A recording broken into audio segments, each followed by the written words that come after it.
anatomists and physiologists. This video is part of our urinary system series. This video is all about osmotic gradients.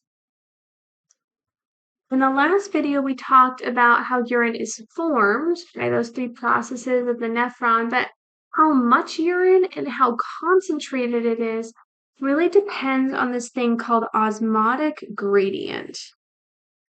The osmotic gradient of the kidneys is established there because the kidneys are important for regulating the concentration of solutes in the body and keeping those steady. So what that means is the concentration of solutes in the blood, how much stuff is in the plasma, that really contributes to this thing called osmotic pressure.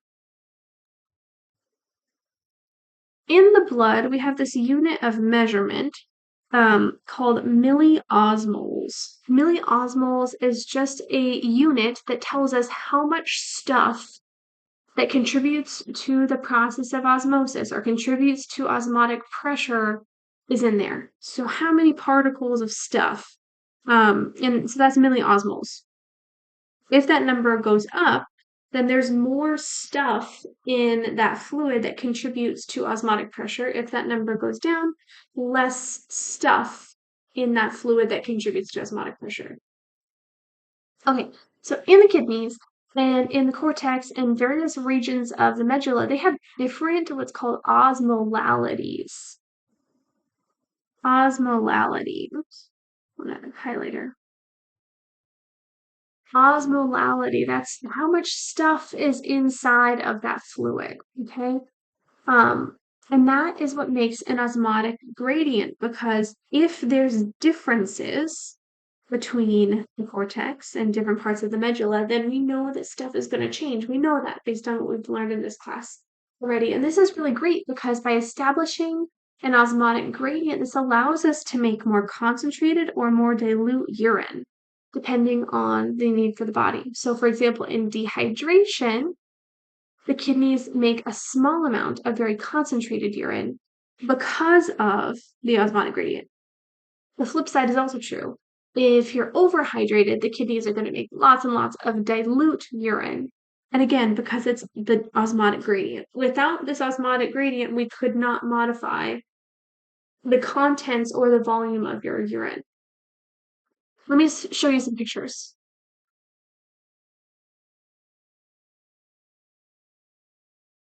This is a picture in our textbook that's showing you about like the different type or the different regions of the kidney. Okay. So when we're talking about osmotic gradients, we're mostly talking about juxtamedullary nephrons. That's this one here. So we're mostly talking about juxtamedullary nephrons. Those are the nephrons with the really long nephron loops.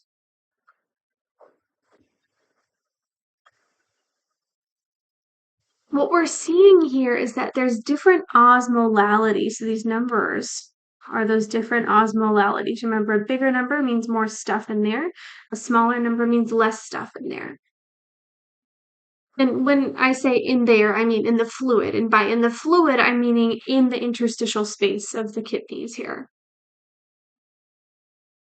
The thing to know about osmolality is that water is motivated to move by the process of osmosis. That's how water moves.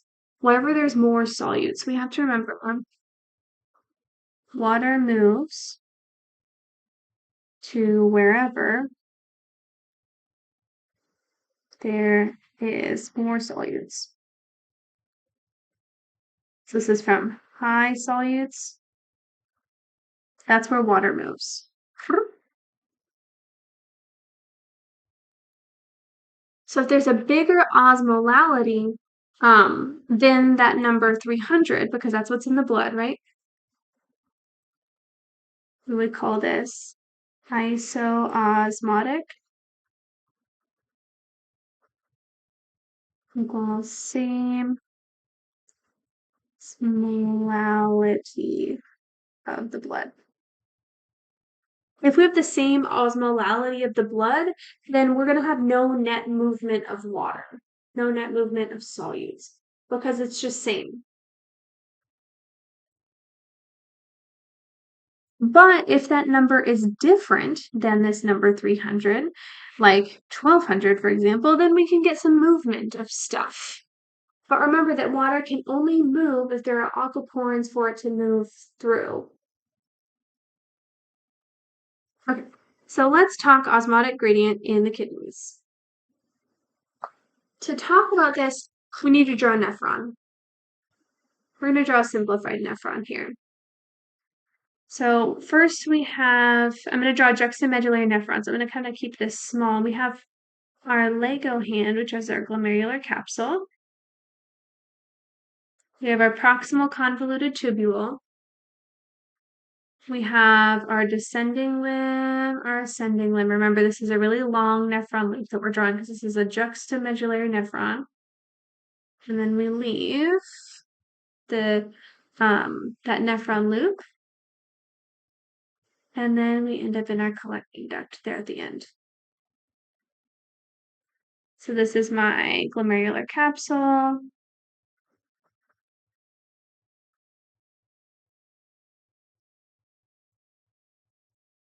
This is the PCT.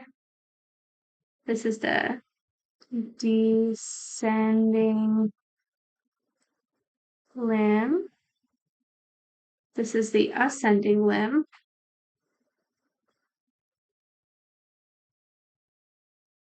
This is my DCT. And then lastly, my collecting duct.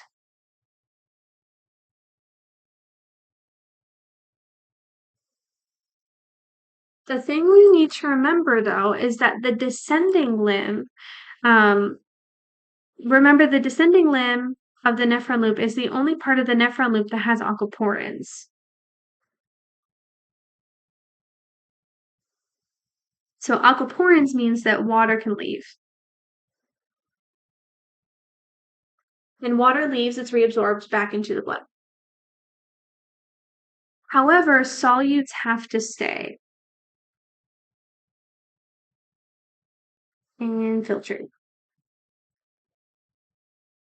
The thing about the ascending limb is that there's no aquaporins, which means that water stays in the filtrate. But we have these things called pumps. Transport proteins, active transport for solutes. Those pumps, active transport for solutes, are for like things like sodium, chloride, potassium a little bit. So I think it makes more sense for us to talk at this moment about the ascending limb, because talking about the ascending limb will lead us to my point about the descending limb. If we have, so our filtrate's moving this way, right? If those solutes are causing the removal, so I'm just going to draw a pump here. So that's for sodium, chloride, potassium, all these various pumps, right, to move stuff out. If we lose solutes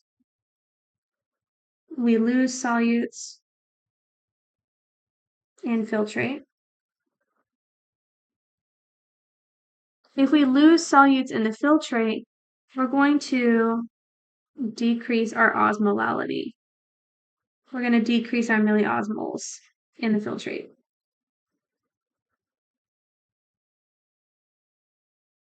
If we decrease our milliosmoles in the filtrate, those milliosmoles have to go somewhere, and those milliosmoles go into the ISF.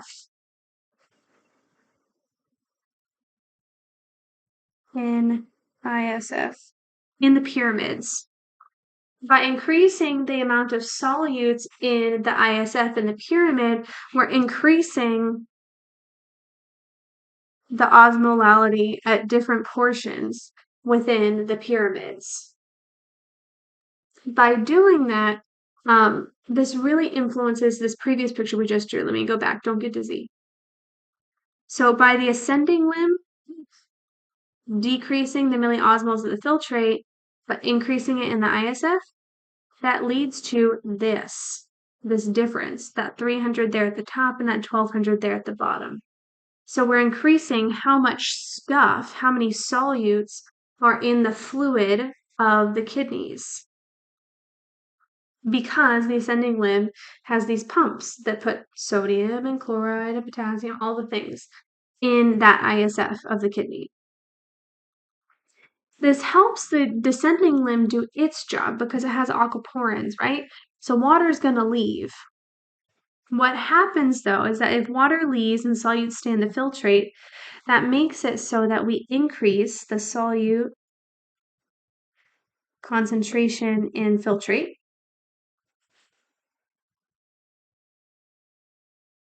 Because we have the same amount of solutes but less water, right? If we have the same amount of solutes, less water, there's more concentrated solutes. Therefore, we increase the milliosmoles. Again, that's osmolality shorthand. If we increase the osmolality in the filtrate,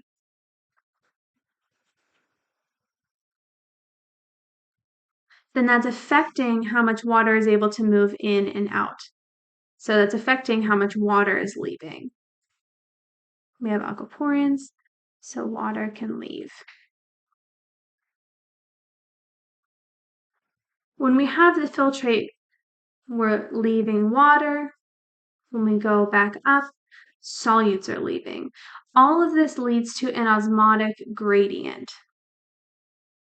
All of this leads to an osmotic gradient because the ascending limb is not only making it less concentrated of the filtrate, but we're also making sure that the solutes in the pyramid goes up. Increase solutes or milliosmoles in the ISF of pyramid.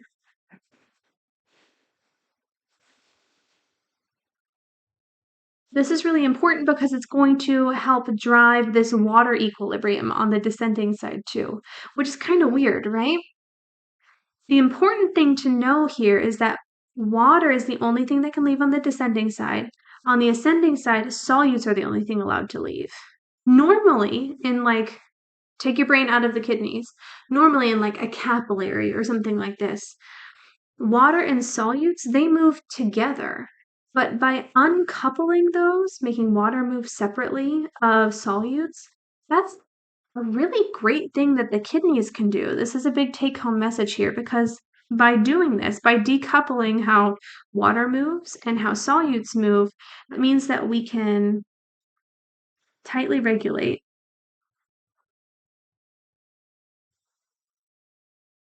or tightly control what's in the filtrate.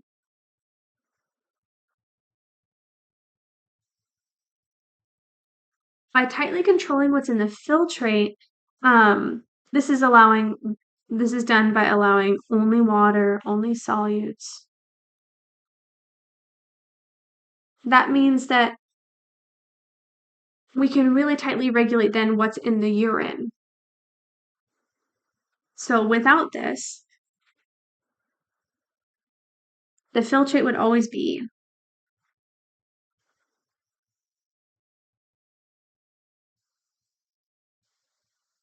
300 milliosmoles, the same as in the blood. And that means that urine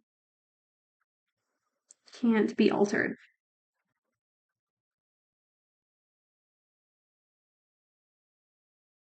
Urine can't be altered because there's no net movement of water or solutes.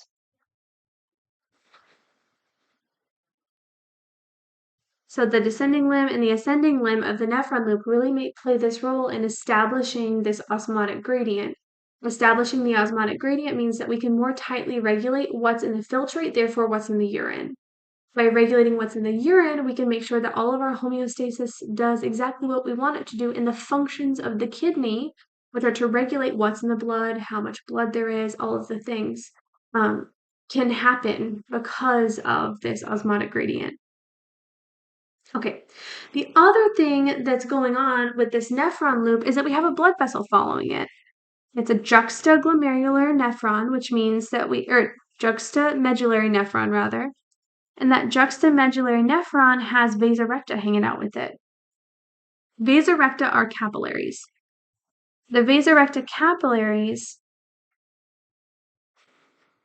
those are capillaries. Those capillaries are permeable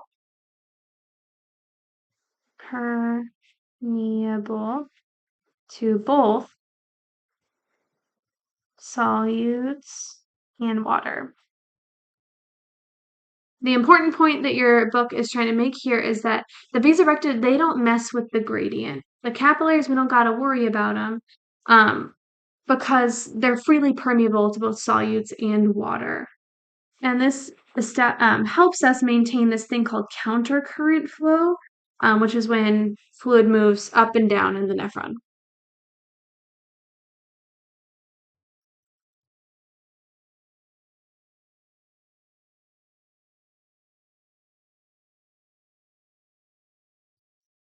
Okay, so we have this osmotic gradient, right? And that's just the constant differences in the solute concentration of the fluids. And this is talking about differences in the concentration of the medulla of the kidney, which is the pyramid parts. And remember that if we have a higher osmolality, that means that we're more concentrated in the solutes, okay? The nephron loops of juxtamedullary nephrons make the gradient happen. This is focus figure 25.1 in our textbook. I think it's really, really good. Okay. But what I'm trying to say here is that the nephron loops are the thing that make that gradient happen. And I like this definition here of the osmotic gradient. It's about the osmolality, right? Osmolality is how much stuff, how much solutes are in there.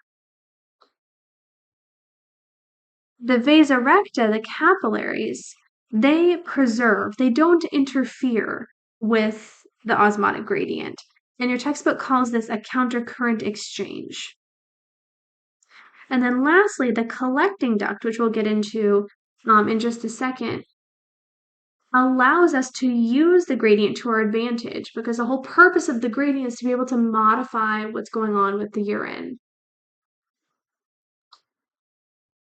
This is the part of focus figure 25.1 that I like the best. It's just a great summary of everything we just talked about.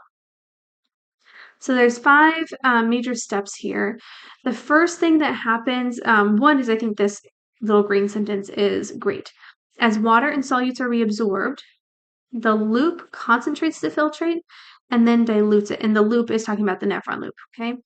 So as we enter the descending limb of the nephron loop, the only thing allowed to leave is water. By water leaving, we're gradually increasing the concentration, the solutes, in that filtrate that's inside. However, once we get to the ascending limb, the only thing is allowed to leave are solutes, mostly salt, sodium chloride. So as those solutes leave, we increase the concentration, the osmolality within the pyramids, but we dilute, we make it less and less concentrated inside the nephron. And this causes that filtrate to become dilute while the rest of the kidney, like the interstitial fluid of the kidney to become more concentrated. All of this works to establish the osmotic gradient, but also it makes our urine more dilute. So I really like this slide. Okay, so why then is urine more dilute or more concentrated? It's done by the actions of ADH, mostly. Antidiuretic hormone, ADH. So if you are overhydrated, we have less ADH, less antidiuretic hormone. And if you're overhydrated, you'd expect to form a lot of urine that's very dilute, right? And that's exactly what happens. When ADH is found in lower amounts when we're overhydrated, that means its actions, ADH's actions, are muted in the kidneys. That means that osmolality of the filtrate becomes low.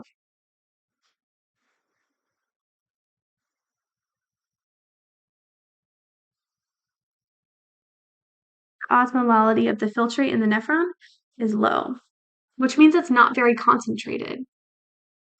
Less solutes. If there's less solutes, we're more dilute. But also we have the actions of aldosterone. Aldosterone is also something that can happen when we're in an overhydrated situation. Aldosterone acts on the distal convoluted tubule and it causes sodium to be reabsorbed. If sodium is reabsorbed, which also usually follows chloride, that makes the urine even more dilute because we're removing even more solutes from the nephron tubules.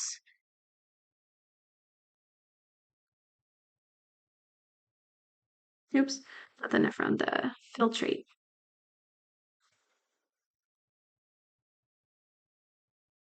Is more dilute because we're losing solutes. If we lose solutes, we're more dilute. If you are dehydrated, then we release lots of ADH.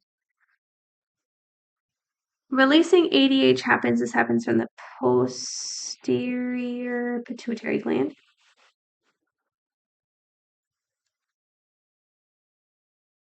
That means that there's lots of ADH around. ADH acts on the principal cells. Principal cells of the collecting duct.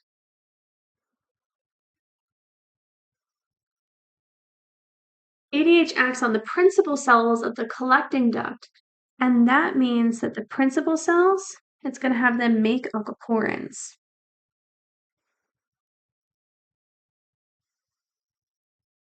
Remember, aquaporins are specialized transport proteins specifically for water. That means that water leaves collecting duct.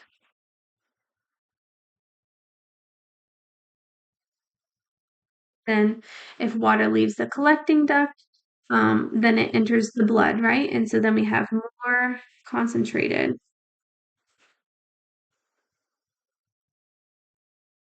urine with less water in it, right? And that helps us conserve blood volume in times of dehydration. So if there's less water in the nephron, but there's more solutes, it makes the urine more concentrated. Let me show you a picture from our textbook that I really like. So this is figure 25.20. This is the mechanism for forming dilute or concentrated urine. So this is what we just talked about. If we're overhydrated and ADH is kind of absent, then we're going to decrease osmolarity or osmolality. If we decrease osmolality, we decrease ADH. Decreasing ADH means that in our collecting duct, water can't leave. If water doesn't leave into the blood, then we have lots of dilute urine. And then this is a picture of what we just said.